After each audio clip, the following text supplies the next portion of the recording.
이 한동훈 전 대표, 조국 전 비대위원장, 또 추미애 의원, 홍준표 전 대표, 또 이제 오늘은 이제 박범계 의원과 계속해서 설전을 좀 벌였죠. 다른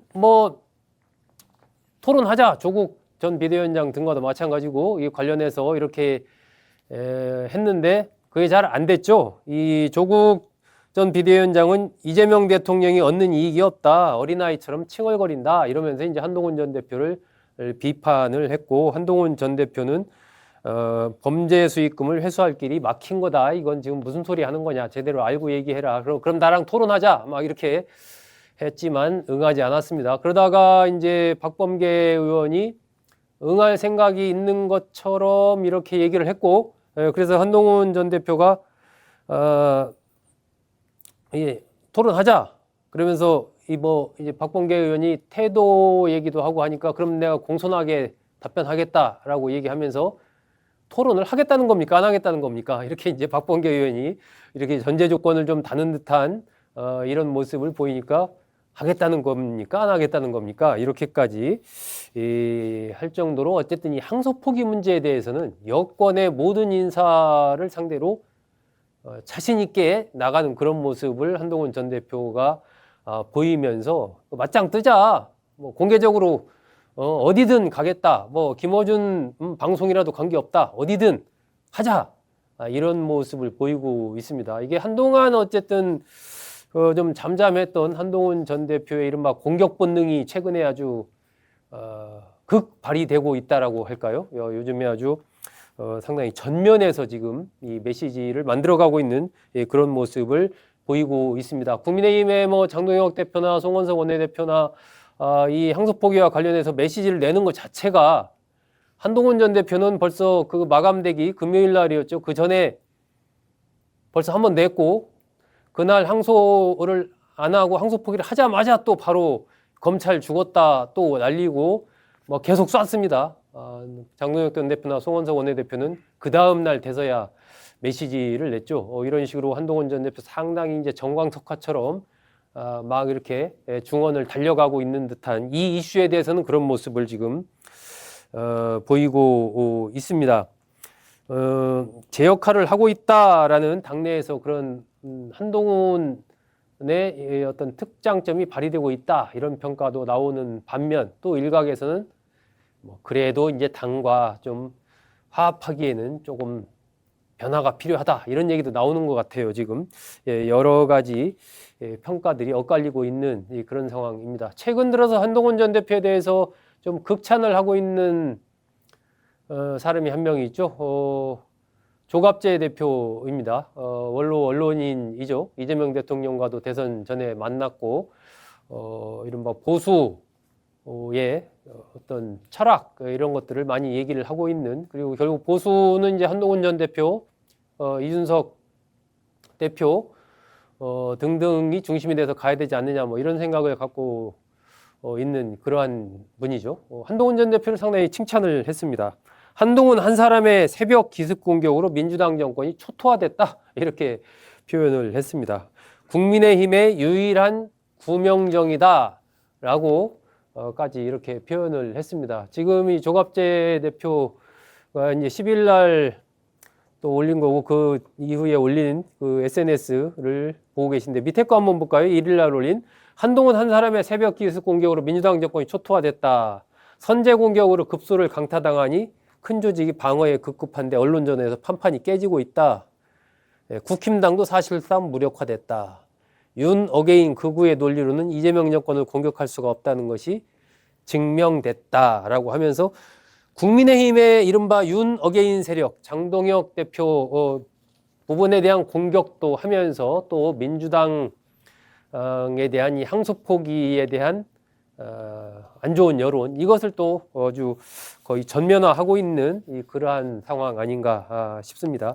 한동훈 전 대표가 지난 8일 이 항소 포기가 검찰이 결정한 그날 0시부터 17일 오후 11시까지, 어제 오후 11시까지 페이스북에 올린 글 보니까 143개를 올렸다.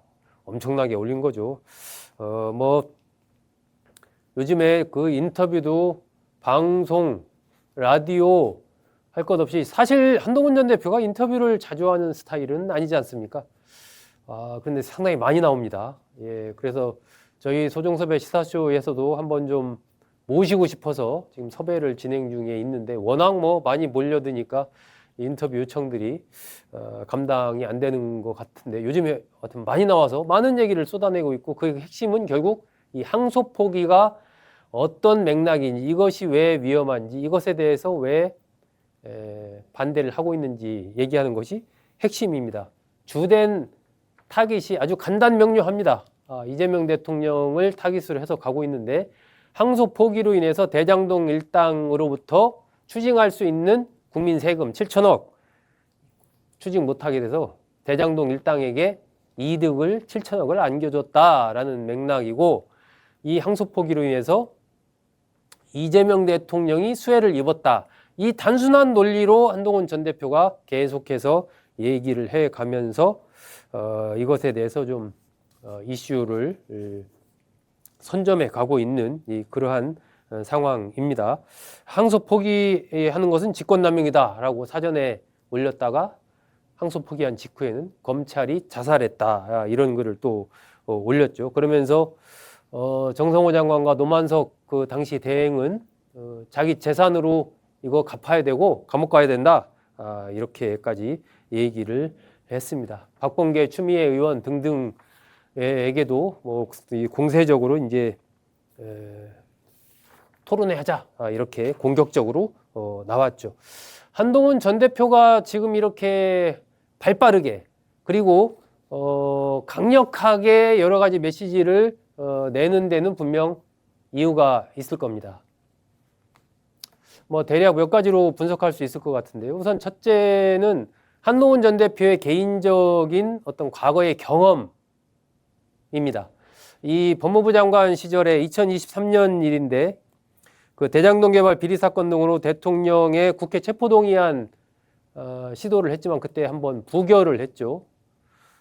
그러다가 그해 9월에 백현동 개발 비리와 대북 송금 사건 등의 혐의로 다시 체포동의안을 국회에서 본회의에 올려서 투표를 했고 이때 가결이 됐죠.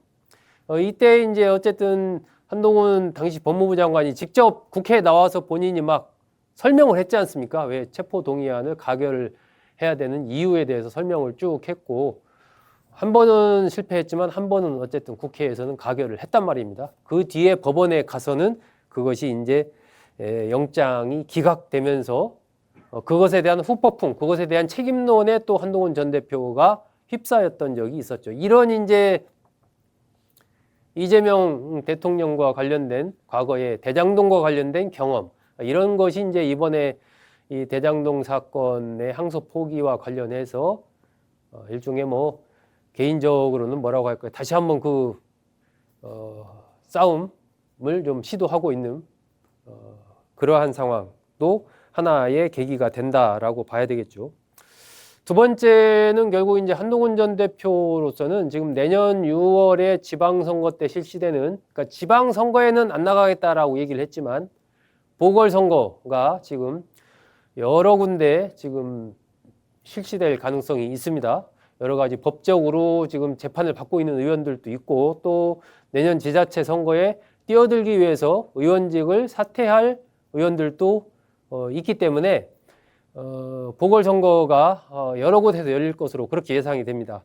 한동훈 전 대표는 지금 원내 국회 진입을 할 수 있는 절호의 기회를 맞고 있는 것이죠. 지금 장외에서 움직이기에는 활동하기에는 너무 한계가 뚜렷하다라는 것을 본인도 아마 느끼고 있을 겁니다. 여러 가지 측면에서. 그래서 역시 이 국회, 정치의 중심부인 국회에 들어가야 되겠다라는 생각을 하지 않았나. 그래서 보궐선거에 출마할 결심을 상당히 굳힌 것으로 그렇게 좀 판단이 됩니다. 그렇게 출마를 하기 위해서는 자신의 가치를 또 국민의힘의 당에 자신이 도움이 된다라는 것을 자꾸 이제 보여줘야 되겠죠. 그래야 어떤 공천을 받을 수밖에 없는 상황으로 만들어가는 거죠. 가만히 있으면 공천을 누가 주겠습니까? 안 주는 거고 여차하면 오히려 더 어려운 상황에 처할 수 있겠죠. 그래서 결국은 이슈의 중심에 자꾸 서면서 자신이 그걸 주도해 가면서 보수의 국민의힘을 중심으로 한 이쪽 그룹에서의 어떤 헤게모니도 잡아나가고 또 내년 6월 재보궐선거에서 출마할 수 있는 명분과 상황을 지금 만들어가고 있다. 그 작업을 본격적으로 시작했다. 지금 그렇게 볼 수가 있는 것이죠. 이게 단순한 존재감을 드러내는 거랑은 좀 다른 것 같습니다. 지금은 하나의 그런 흐름을 만들어 가려고 하는 그러한 형국이고 특히 이제 주목되는 것이 장동혁 대표와의 관계입니다. 결국 그 한동훈 전 대표로서는 장동혁 대표에게 좀 잘 보여가지고 뭐 공천을 받고 이러기는 이게 좀 쉽지 않겠다 하는 판단을 할 수 있는 거죠. 지금 장동혁 대표가 가고 있는 노선과 한동훈 전 대표가 추진하는 노선 차이가 또 뚜렷하지 않습니까? 일단 뭐 장동혁 대표는 일단은 이 강경 보수층부터 잡아야 된다. 그리고 그래야 이제 그다음에 중도층으로 나아갈 수 있다. 뭐 이러면서 윤 전 대통령 면회도 하고 우리가 다 황교안이다 이런 얘기도 하고 막 이렇게 하고 있는데 이런 부분들이 이제 상당히 비판을 받으면서 또 국민의힘의 지지율이 이렇게 올라가지 않고 정체되어 있는 이런 상황이 계속되고 있단 말입니다. 이러면서 장동혁 대표의 리더십에 대한 의구심이 서서히 생기고 있는 이 시점, 그때 항소포기 이 사건이 터진 거고 한동훈 전 대표는 본능적으로 지금은 내가 치고 나가야 될 때다. 지금 내가 이슈의 주도권을 장악할 때다. 생각을 하고 강력한 지금 드라이브를 하고 있는 것이고요. 이건 단순히 존재감을 넘어서 국민의힘 내에서의 세력의 어떤 판도 변화를 지금 한동훈 전 대표로서는 꾀하고 있다. 이렇게 좀 판단이 됩니다. 그러니까 수세적으로 어떤 것을 기다리는 게 아니라 내가 상황을 만들어가는 쪽으로 이제 입장을 가져가고 있는 그런 형국인 것이죠. 이것은 국민의힘 내에서의 권력지형에 여러 가지 변화를 불러올 것으로 보이고 상황이 이제 이렇게 가게 되면 장동혁 대표로서도 간단치 않은 그런 상황이 되는 것이고요. 계속해서 어쨌든 국민의힘의 상황이 지금 같은 지지부진한 이런 상황이 계속되면 내년 한 2월, 3월 이때쯤 되면 결국은 이 지자체 선거에서 이겨야 될 텐데 장동혁 대표 체제로서는 어렵다. 계속해서 지지율이 이렇게 20%대에 머물러 있고 이랬을 때 당내에 여러 가지 말이 나올 가능성이 있지 않습니까? 그런 가능성도 좀 내다보면서 한동훈 전 대표는 지금 공격적으로 적극적으로 상황을 메이드를 해가겠다, 내가 만들어가겠다 이런 의지를 이번에 본격적으로 표출을 한 것이죠. 그러면서 이제 어쨌든 당 내부를 공격하기보다는 장동혁 대표를 공격하기보다는 이재명 대표와 민주당을 공격하는 그러한 전략을 취하고 있습니다. 이것은 현재 국민의힘 안에서 민주당을 효과적으로 공략하고 있는 인물이 없다라는 그런 판단도 있을 것이고 국민의힘의 당원들에게 이제 한동훈이라는 존재를 그 내부에 비판하는 이런 게 아니라 우리의 경쟁 상대와 맞서 싸우는 이 제일 최전선에 서 있는 어떤 그러한 검투사로서의 한동훈의 모습을 이제 보여주려고 하는 거죠. 이건 어떻게 보면 당원들과의 그 보이지 않는 화해를 모색하고 있는 그러한 행보다 이렇게 판단할 수도 있습니다. 이런 부분들은 앞으로 조금 더 지켜봐야 되겠죠. 자, 그런데 이제 한동훈 전 대표의 이런 모습에 대해서 일부 당원들은 박수를 보냅니다. 역시 민주당 이재명 대통령과 맞서 싸울 만한 사람은 국민의힘에 한동훈만한 사람이 없다. 뭐 논리로 보나 여러 가지 꿀리지 않고 다 토론하자고 해도 아무도 토론에 나오지 않고 있는 것만 봐도 그렇지 않냐 이렇게 칭찬하는 사람이 있는 반면에 또 이제 한편에서는 아무리 그렇게 한다고 해도 한동훈은 아니야. 여전히 이런 흐름이 있습니다. 윤석열 전 대통령의 계엄 탄핵 국면을 거치면서 형성된 강고한 또 반 한동훈 흐름이 있거든요. 예, 그런 부분들이 지금 병존하는 상태이기 때문에 이제 한동훈 전 대표의 이번에 반짝하는 현재의 이런 노력만 가지고 당내의 기류를 좀 이렇게 확 바꾸기는 아직은 좀 쉽지 않아 보입니다. 하지만 앞으로 이제 계속해서 한동훈 전 대표가 여러 가지 이슈들을 잡아가고 전선에서 최전선에서 앞에서 이런 모습을 보이게 된다면 당내의 여론이 변할 가능성도 있겠죠. 자, 이런 국면에서 한동훈 전 대표의 최대의 리스크, 이건 역시 이제 당원 게시판 논란입니다. 당원 게시판 논란. 이것이 이제 최근에 나왔던 뉴스 중에 하나가 국민의힘 그 윤리위원장이죠. 여상원 윤리위원장. 지난번에 김종혁 전 최고 친한계의 대표로 중 한 명으로 꼽히는 김종혁 전 최고위원에 대해서 경징계를 했다라고 비판을 받아왔던 여상원 윤리위원장이 압박에 못 이겨서 뭐 물러나겠다 하고 이렇게 표명을 했습니다. 그러면서 이제 이 어쨌든 당원 게시판 논란과 관련된 윤리 감찰, 감사 거이런 부분이 이제 어떻게 진행될 것이냐, 이것이 한동훈 전 대표에게 어떤 영향을 미칠 것이냐 하는 부분이 상당히 중요한 거죠. 장동혁 대표는 하겠다면 한다, 이렇게 오늘 인터뷰에서 얘기한 걸 제가 봤습니다. 당원 게시판 논란 이거 감사하겠다라고 얘기를 했거든요. 하겠다면 한다라는 얘기는 그 당원 게시판 그 조사 감사를 하겠다는 얘기죠. 이것이 이제 한동훈 전 대표로서는 어쨌든 상당히 좀 민감한 이런 부분입니다. 오늘 신동호 국민의힘 의원이 이와 관련해서 좀 얘기를 했죠. 어떻게 보면은 한동훈 전 대표를 좀 비판한 거고, 어떻게 보면은 또 약간 조언을 하는 듯한 그런 모습입니다. 과거에 있었던 일에 대해서는 따져 묻지 말아야 한다는 태도도 취하면 안 된다. 당원 게시판에 문제가 있다면 나는 이런 이유에서 이렇게 했는데 당에서 그걸 판단을 해달라. 이렇게 좀 본인이 오히려 떳떳하게 나올 수 있는 것 아니냐. 이런 얘기입니다. 내가 책임질 일이 있다면 책임지는 것도 정치인의 기본 중에 기본이다.